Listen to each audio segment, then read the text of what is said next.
Provavelmente. A pessoa, mas essas coisas acontecem. Se é ao vivo, a pessoa tá aqui assim, ó. Corta. Vai lá, qual que é o... Eu achei até que tava no iniciozinho, mas tava mais pro final. Volta lá no Instagram, por favor. Temos duas verdades muito difíceis de engolir, né? As pessoas não são o maior patrimônio da empresa e saúde mental não é sinônimo de felicidade. Boa! Adorei esse post, porque acho que é a primeira vez que eu vejo alguém contestar essa frase, que ela talvez seja dita na melhor das intenções, assim como, olha, as pessoas aqui são uma família só, ou então as pessoas aqui têm pensamento de dono. Todas essas frases, elas foram criadas, viraram cultura corporativa para, de certa forma, trazer uma boa intenção. Mas essa do patrimônio, acho que é a primeira vez que eu vejo alguém contestar. Porque vocês são o nosso maior patrimônio. Não são. Explica pra gente, por favor, ao invés de eu contar os spoilers aqui. Preciso de muita teoria.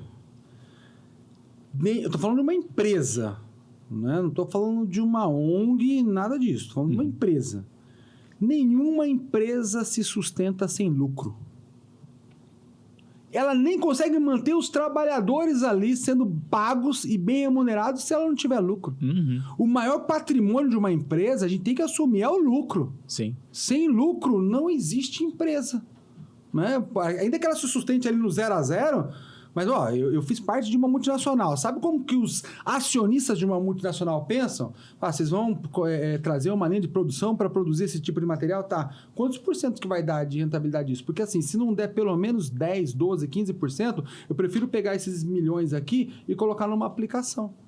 Eu não vou ter dor de cabeça com pessoas, não vou ter dor de cabeça com processo, com gente de contratação, com um monte de outras coisas. O maior patrimônio de uma empresa, a gente tem que assumir, é o lucro. A empresa precisa ter lucro.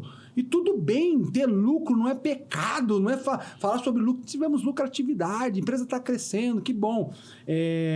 As pessoas, primeiro, não são recursos. A gente fala muito de recursos. Quem fez a aula básica do Chiavenato na administração entende que as pessoas não são recursos.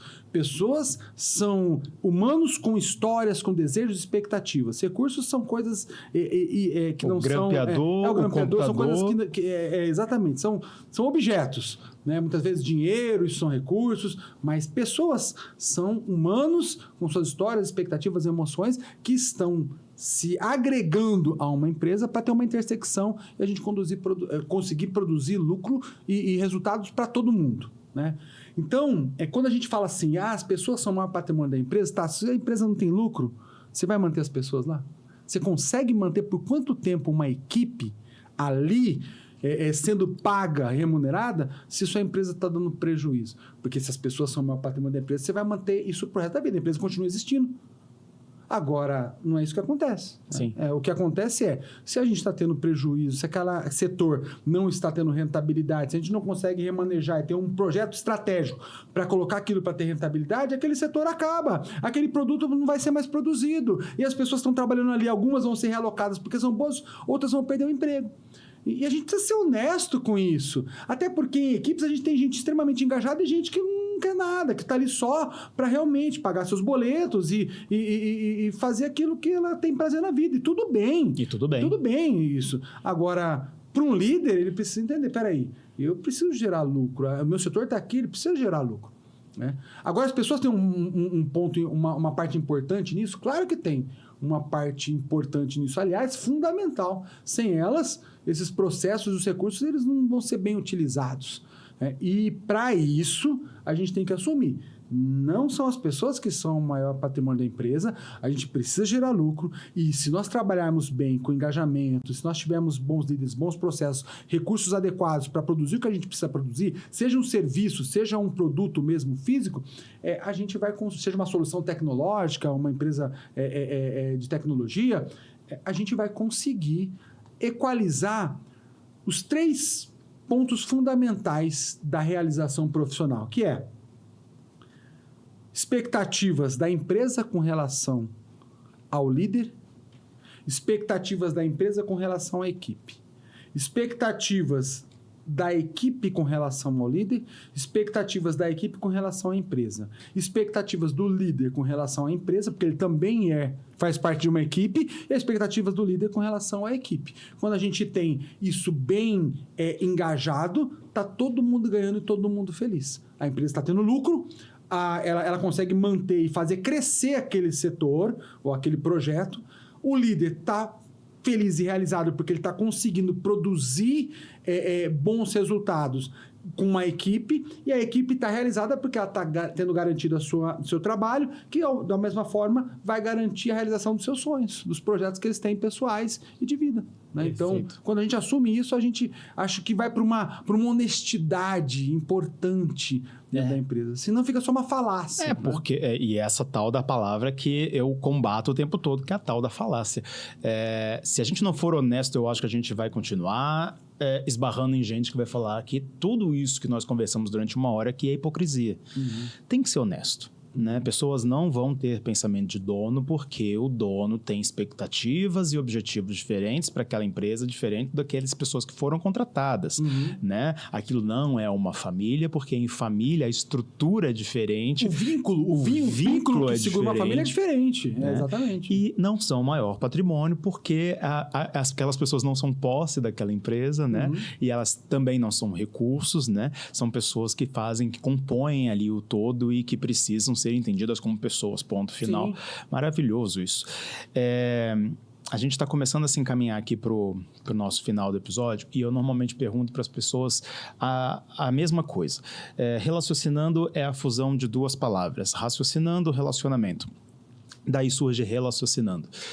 A ideia é fazer com que as pessoas tenham um entendimento maior de si mesmas, um maior entendimento do próximo e entender o que o relacionamento interpessoal, e aí eu trago esse termo porque aí ele fica um pouco mais corporativo, ele ajuda no dia a dia, mesmo que ela ache que o maior lance dela é ficar num cantinho e ninguém atrapalhar ela, né?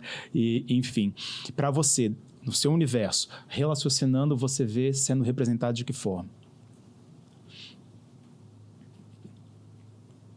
Representado, você diz, o que significa Relaciocinando para você? A ideia é uma percepção Relaciocinando. Cara, primeiro, quando eu li a primeira vez o Relaciocinando, eu dei uma travada, porque ele dá no cérebro e fala, peraí, né? E eu achei muito legal a ideia, porque trabalha aquilo que eu já acredito, então sou suspeito para falar, que é o coração das empresas, no sentido de que são as relações, é o coração da empresa, né? São as relações. Agora, quando eu penso assim, a palavra em si, Relaciocinando, aí eu vou meio que como psicólogo, tá? Fazer análise psicológica da palavra. É um ciclo contínuo daquilo que nos move para nos tornarmos quem a gente é. Por quê? Tem um filósofo que é a base da teoria psicológica que eu sigo, que é a fenomenologia existencial, e ele é o Heidegger, e ele diz assim, nós só somos em relação ao outro. Eu não sou ninguém se eu não estiver em relação ao outro. Então, eu só existo em relação ao outro. Pra você ter uma ideia, né? Eu gosto muito de filmes. Aí você traz lá o Náufrago. Tá. Né? Chegou uma hora que ele percebeu que ele não é uma ilha, que nenhum ser humano é uma ilha em si mesmo, que no mínimo tem um monte de nós aqui conversando aqui dentro e que ele precisava conversar com alguém externo. Como não tinha ninguém, ele pega a bola da marca Wilson e transforma a bola no seu melhor amigo, o senhor Wilson. Né? E aí eu digo que esse Relaciocinando é esse contínuo da vida que nos faz assumirmos e sermos quem a gente é e nos construímos à medida que a gente vai se relacionando. As pessoas nos mudam assim como a gente muda as pessoas.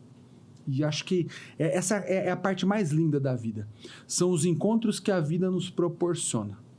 Isso faz com que a gente se encontre com a gente mesmo e possa se dar novos significados até para as coisas que não foram tão positivas na nossa história. Quando você pegou aquele post, a segunda parte do post é: saúde mental não é sinônimo de felicidade. Sim, saúde mental é sinônimo de maturidade emocional. E quando eu tenho maturidade emocional, eu entendo que eu não sou um fluxo de prazer.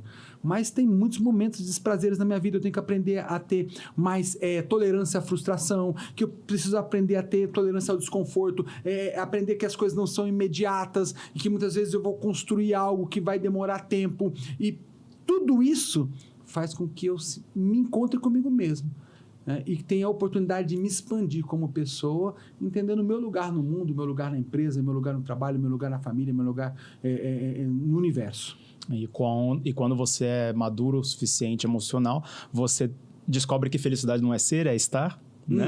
Sim, e aí você começa a entender aonde é que você realmente vai encontrar a sua felicidade, aqueles momentos felizes, né? E vai parar de sonhar que precisa ser uma pessoa feliz e nunca conseguir chegar lá.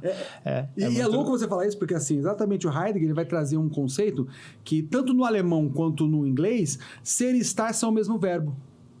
No português... Não, a gente difere. Ser e estar. Mas ser e estar, o verbo to be, né? E no alemão, o sein, que é ser, é usado tanto para ser quanto para estar. E isso é interessante, porque eu só sou estando. Ah, cara, isso aí a gente vai... Por isso que eu sou apaixonado pela língua portuguesa. A gente vai trocar água pela uma birita e sair falando mais 5 horas aqui. Aquela ali é a sua câmera, eu vou abrir aqui para você falar o que você quiser, dar o recado final que você quiser.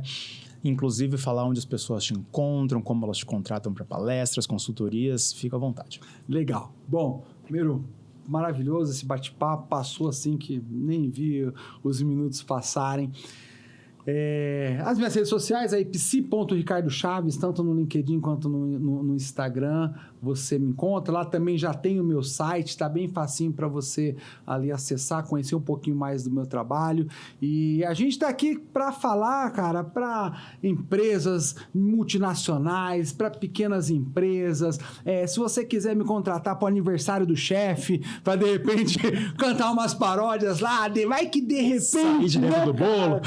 Vai que de repente acontece um insight positivo. Cara, a gente tá aqui para transbordar o que a gente é. Isso é uma frase da Branca Barão, cara. De novo ela vindo aqui. Parece até que ela tá por aqui, cara. Parece até que ela tá sentada num sofá ali do lado. Num sofá muito próximo da gente, assim. Ela diz assim, a gente transborda o que é em tudo que faz. Então, eu acredito muito nisso. E... se a gente internalizar isso de uma maneira madura, a gente vai construir muito mais felicidade dentro da gente e ao redor de nós. A gente vai transbordar isso de uma maneira intensa e fazer o mundo ser um lugar um pouco melhor para a gente conviver e para ser. Muito bom.